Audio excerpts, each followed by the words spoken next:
Fernando, está em suas mãos. Como eu falei, né, as escolhas dos nossos amigos são as escolhas mais importantes que a gente faz na vida, né? E agora a professora Salete acabou de provar isso mais uma vez, né? Bom, pessoal, obrigada, Salete, pelos comentários. Fernando, é um prazer tê-lo aqui. Boa sorte na sua apresentação. Fernando vai falar sobre uso capião entre herdeiros com posse. Fica à vontade para apresentar o seu trabalho por 5 minutos, Fernando. Depois a professora Salete fará as suas considerações. Ok. Bom, obrigada. Bom dia. Inicio nesse momento a defesa do meu trabalho de pesquisa. Mas antes de apresentar, eu quero dar os meus sinceros cumprimentos avaliadoras, a professora Tatiane e a professora Salete. Meu nome é Fernando Braz e meu tema é uso capião em herdeiros com posse. O que motivou a escolha desse tema? A minha família está passando por uma situação de herança, a qual os meus avós deixaram um imóvel para o meu pai e para a minha tia. Mas, contudo, temos ainda mais 5 herdeiros no rol de herança, mas eles não estão morando nesse imóvel. E o que acontece? Desses 7 herdeiros no total, 5 acabou falecendo nos últimos anos e ficaram só o meu pai e minha tia nesse local. O que motivou esse tema é buscar a aplicação do Instituto do Uso Capião para tentar resolver essa situação de questões de documentação, de inventário, porque ficou inviável inventariar esse imóvel, devido à quantidade de herdeiros que faleceram e co-herdeiros que estão dispensados aí pelo Brasil afora. Então, não conseguimos localizar eles para poder notificar referente à documentação e os inventários, né?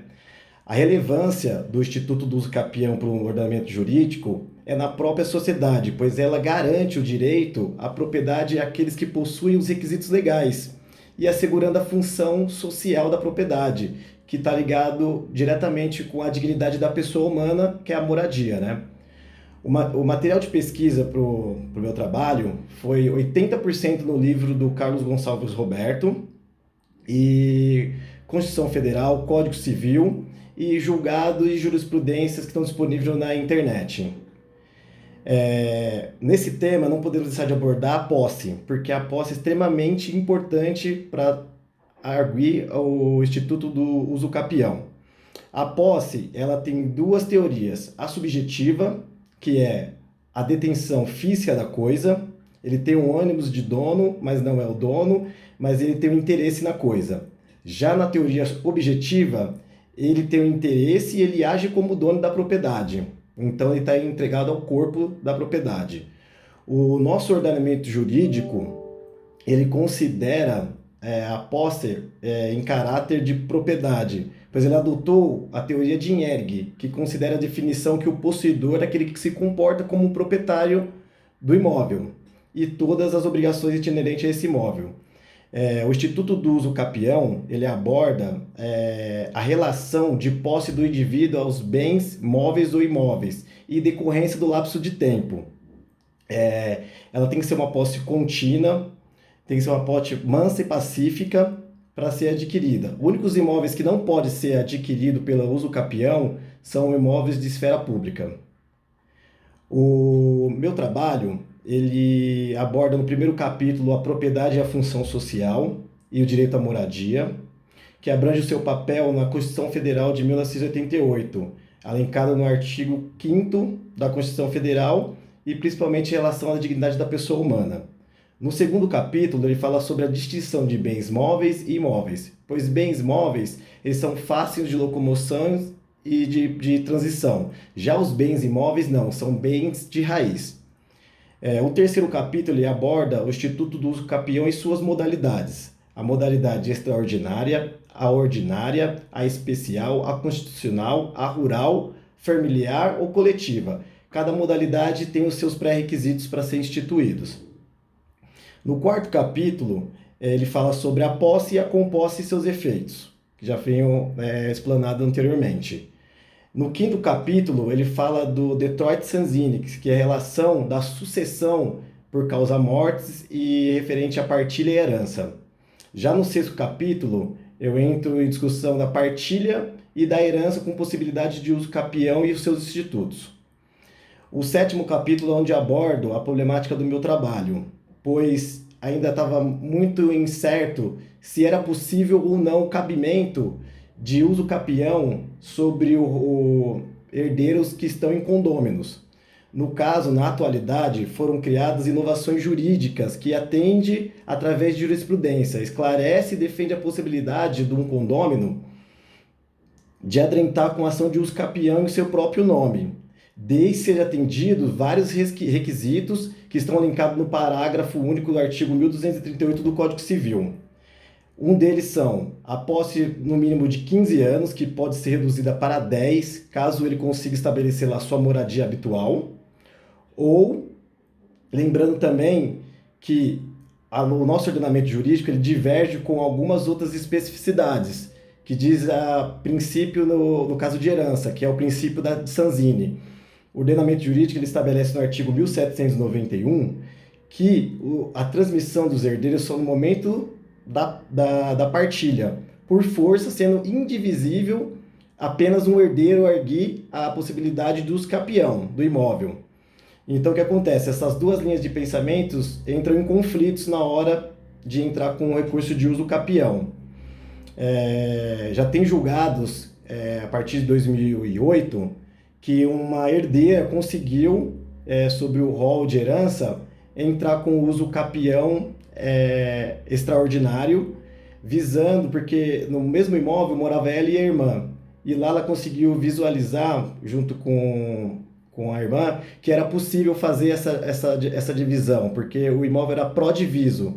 Então ela entrou em primeira instância, foi negado, na segunda instância foi negado, e só na última instância ela conseguiu a aprovação para poder conseguir a aquisição do imóvel através da uso capião extraordinária.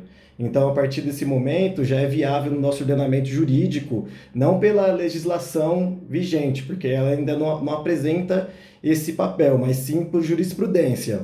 Então, ainda tem essa discussão que é viável ou não, mas tem que lembrar sempre que ela tem que estar em confronto com os pré-requisitos para poderem erguer a uso capião em nome próprio. Agora eu passo a palavra para a professora Salete. Muito bem, doutora, muito obrigada. Parabéns ao candidato, Fernando, pela exposição. Na verdade, eu tenho só duas reflexões sobre a temática. Você começou a nos contar que você foi motivado em razão de uma discussão, inclusive pessoal, que envolve aí a tua família. Isso. Embora você tenha feito a explanação na sua exposição, não ficou claro para mim, talvez para os colegas, qual que era, além do motivo pessoal, a contribuição que você traz com o seu trabalho, então.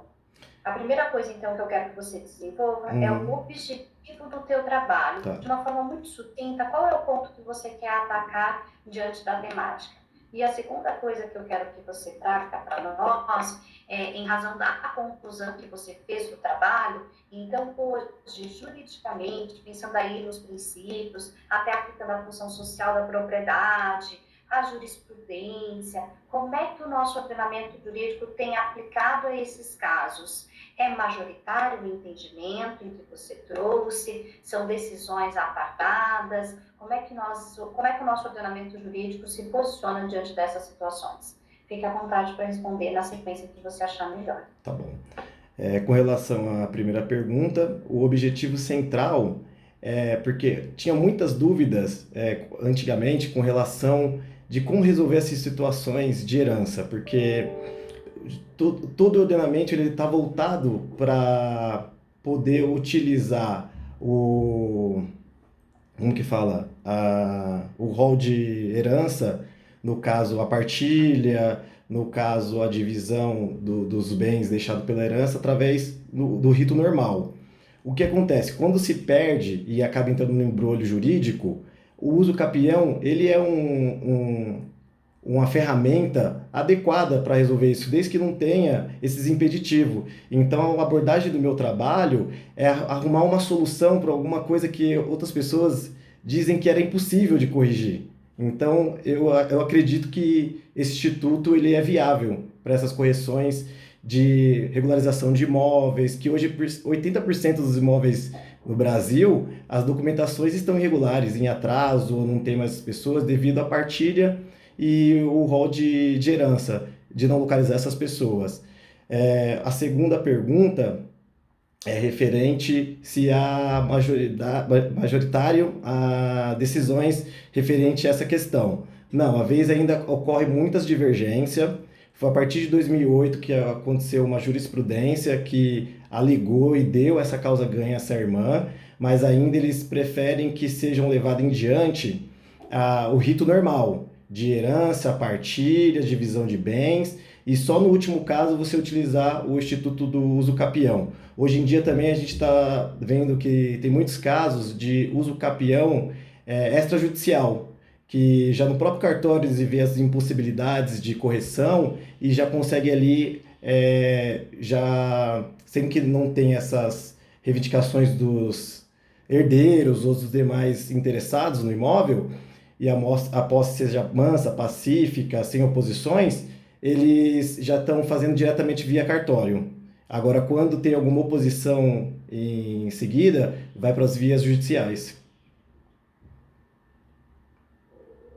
O próximo candidato aí a trabalho de conclusão.